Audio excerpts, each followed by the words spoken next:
Mireu, acollona, no us feu una idea del que acollona ser l'última en parlar després que totes les persones que m'han precedit hagin fet discursos, intervencions monumentals i colossals. Així que començo amb una cosa molt senzilla, que és agrair de tot cor la feinada que ha fet tota l'estructura nacional, tots els militants, per poder fer possible aquesta campanya. De tot cor, gràcies. Gràcies per fer-la possible, gràcies per sostenir-nos a nosaltres. Gràcies, companyes.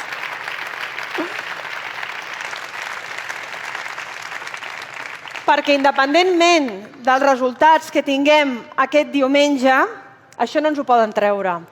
Que aquesta campanya haguem aconseguit reconnectar entre totes i donar el millor de totes nosaltres. Aquesta campanya té lloc de forma precipitada i abrupta, no només pels nostres processos interns, sinó perquè es produeix en un context convuls, en un context de triple crisi ecològica, social i podríem dir també que nacional.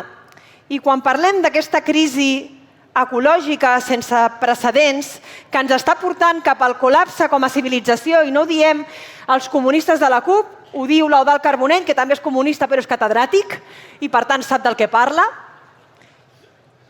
I quan parlem d'aquesta crisi social sense precedents, amb la que tots els informes que estem fent recentment ens venen a dir que la pobresa està totalment cronificada, hem de tenir molt clar que això no passa perquè sí, que això és conseqüència d'un model econòmic concret depredador que mercantilitza absolutament amb totes les necessitats per fer negoci, per generar guanys que s'acumulen en unes poques mans a costa de precaritzar la vida de la majoria de la població.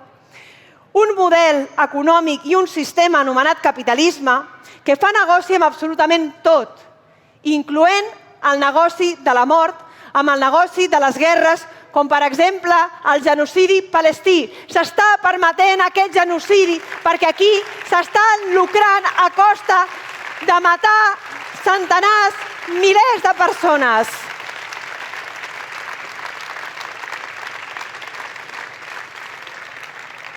I a casa nostra, aquesta crisi ecològica i aquesta crisi social, a més va acompanyada d'un procés de recentralització que comporta no només un estancament en el nostre procés d'autodeterminació, sinó un autèntic retrocés. I el pitjor és que a partir de diumenge veurem com Pere Aragonès, Carles Puigdemont i Salvador Illa, veurem com Esquerra Republicana, Junts per Catalunya i el PSC s'acabaran posant d'acord perquè res no canviï i per mantenir aquesta sociovergència republicana, com ho va batejar l'Eulàlia, com una forma de governar el país, com un model de governança, precisament per mantenir aquesta política perquè una minoria hi guanyi a costa d'empobrir la majoria de la població i de trinxar-nos el territori. I sí, estem parlant d'aquest PSC més de dretes i més espanyolista de la història, amb un Salvador Illa que es presenta com el defensor dels serveis públics, malgrat el PSC és el partit de la corrupció en la sanitat, amb el cas Innova que vam denunciar nosaltres, o amb el cas Inipro de serveis socials que també vam denunciar nosaltres. Quan parlem de Junts per Catalunya hem de tenir clar que estem parlant de la convergència de tota la vida, però onejant l'estelada i de forma desacomplexada. Ja no només era Rull qui deia que el hard rock era un projecte meravellós, sinó que ja directament Carles Puigdemont parlant del hard rock com un projecte de valor afegit pel Camp de Tarragona, per Girona no, i de turisme familiar. Senyors i senyores de Junts per Catalunya, però on porten vostès les vostres famílies? On porten a les seves famílies aquesta gent?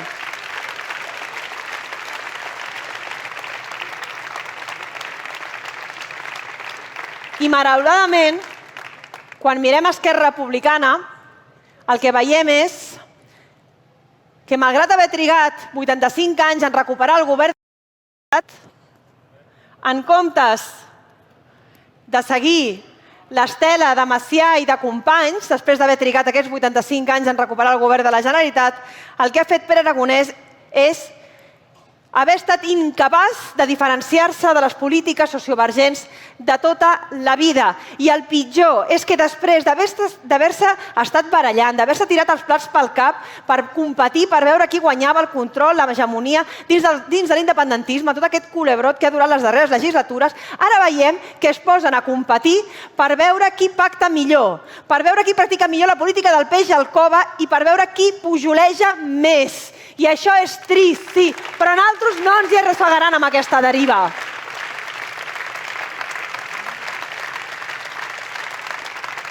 I fixeu-vos, a més, que aquests i d'altres ens acusen sistemàticament, ho deia la Núria, de ser els del no a tot.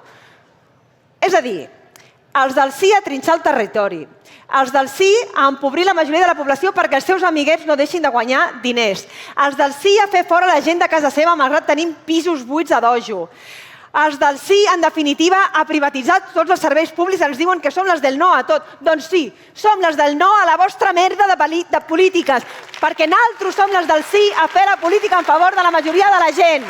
Aquesta és la política a la que diem sí, aquesta és la política que necessitem, aquesta és la política que estem defensant.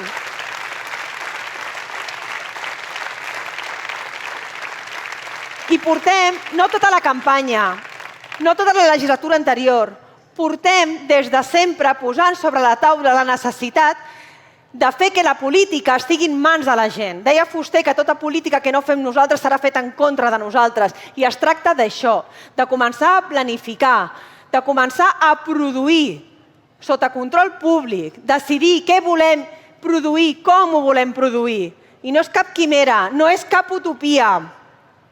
El que és una utopia és pretendre que el sistema capitalista no ha fracassat, perquè ha fracassat en tot. Ha fracassat ecològicament, ha fracassat socialment i ha fracassat econòmicament, perquè quan van mal dades són els diners públics que els hi salven els mobles, primer amb rescat bancari, després amb la vergonya dels fons Next Generation.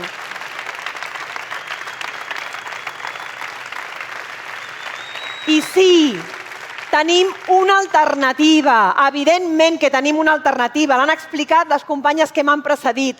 L'explicaven el Sergi i l'Hortèsia en clau de transició ecològica. L'explicaven el Bernat i la Mercè en clau de drets i defensa de serveis públics. L'explicaven el Dani i la Montse en la recuperació del nostre procés d'independència.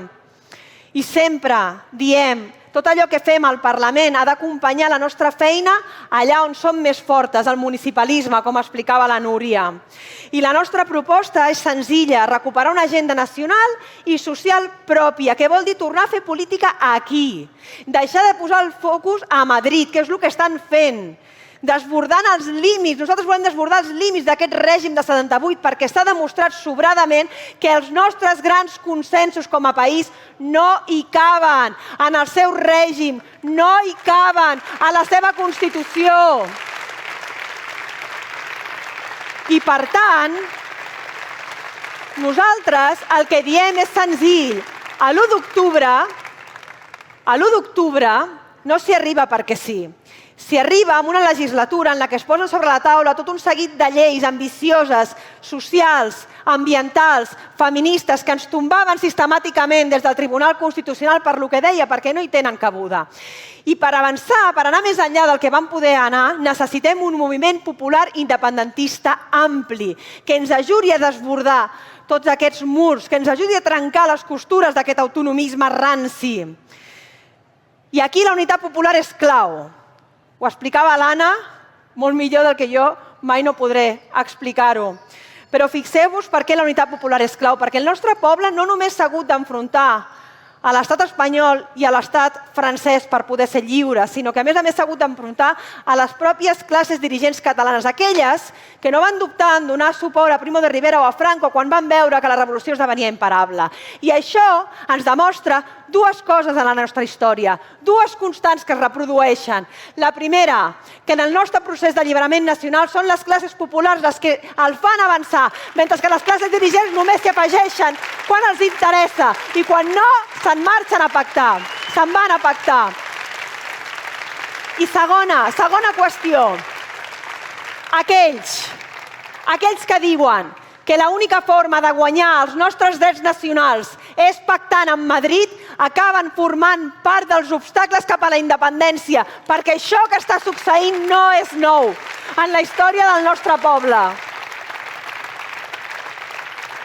I nosaltres no som aquí per supeditar la nostra agenda ni a l'Estat, ni a les grans empreses i les grans fortunes, ni tampoc som aquí per salvar una suposada Espanya bona de l'Espanya dolenta. I no ho diem només perquè no deixa de sorprendre aquella denúncia de les clavegueres per part d'alguns que fins fa poc també han estat fent servir aquestes clavegueres per espiar-nos i per infiltrar policies en els nostres moviments. Potser per aquí n'hi ha algun que prengui notes a veure si desenvolupa alguna mica de consciència popular i de classe.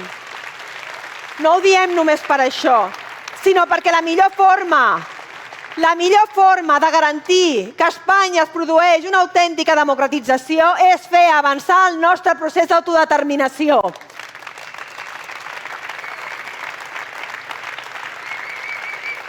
Així que ho diem clar, nosaltres som aquí per impugnar aquest mantra thatcherià del no hi ha alternativa. Som aquí per impugnar la política de la resignació. I tant que hi ha alternativa. I tant que un altre país és possible. Ho han explicat perfectament les companyes que m'han precedit. Aquest país que és possible es fa garantint drets com l'habitatge, garantint una renda bàsica universal, garantint uns serveis públics forts, 100% públics en sanitat, en educació, en residències per gent gran. I es fa controlant de forma directa els sectors estratègics d'aquest país, amb una distribuïdora pública, amb una energètica pública, amb una banca pública. Ara que tots es posen el crit al cel, amb la OPA del BBVA contra el Banc Sabadell. Benvinguts al sistema capitalista. Què us pensàveu? Què us pensàveu que era el sistema capitalista?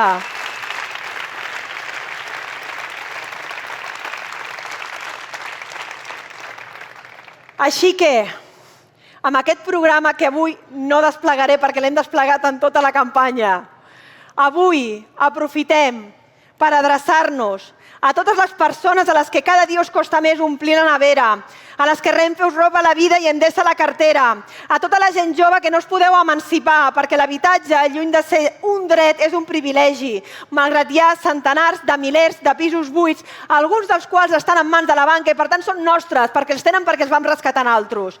Ens adrecem a tota la gent que treballa i defensa la terra de macroprojectes que només serveixen als lobbies econòmics. Ens adrecem a la pagesia, que ens alimenta. Ens adrecem a les antifeixistes, que veieu com la ultradreta creix davant d'una esquerra incapaç de donar resposta a les necessitats de la classe treballadora perquè no gosa enfrontar-se al poder.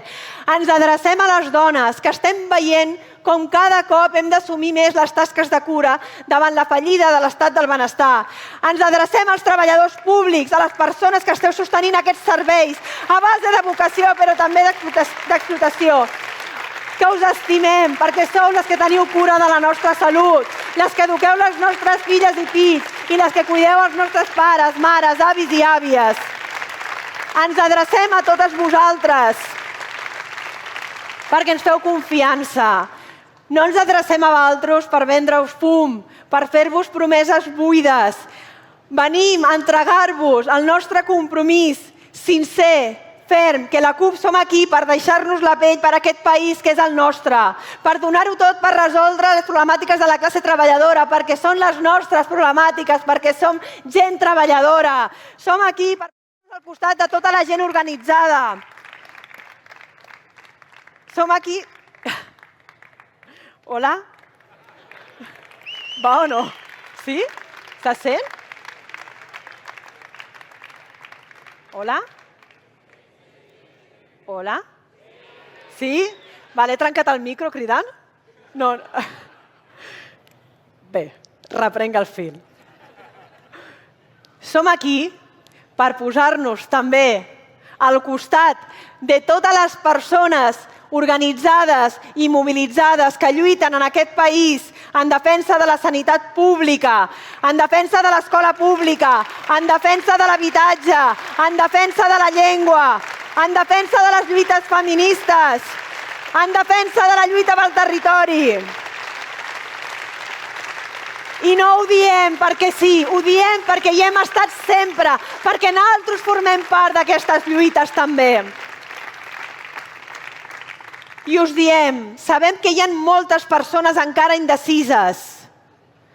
Si sou algunes d'aquestes persones indecises o si en coneixeu, digueu-los que necessitem una CUP forta. Necessitem una CUP molt forta, perquè és clau per a la propera legislatura que la CUP sigui forta al Parlament. Això garanteix un Parlament més independentista, més d'esquerres, més sobirà. Garanteix tenir una esquerra independentista forta per fer front al retorn d'aquest autonomisme pusil·lànime. Però sobretot necessitem una CUP forta perquè volem ser decisives. La CUP no ens mouen les poltrones. La CUP no ens movem per tocar poder. La CUP no intercanviem cadires. La CUP ho donem tot per aquest país, per la nostra gent, pels nostres drets. Omplim les urnes de paperetes de la CUP. Omplim les urnes d'esperança contra la política de la resignació, contra les que ens volen dòcils, contra les que ens volen callades. Visca la gent organitzada! Morin tots els mals governs i visca la terra!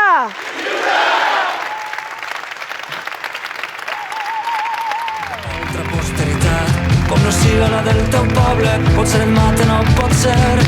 Se'n riguen o et delaten, tot això són banalitats. Allò que val és la consciència de no ser res si no s'és poble.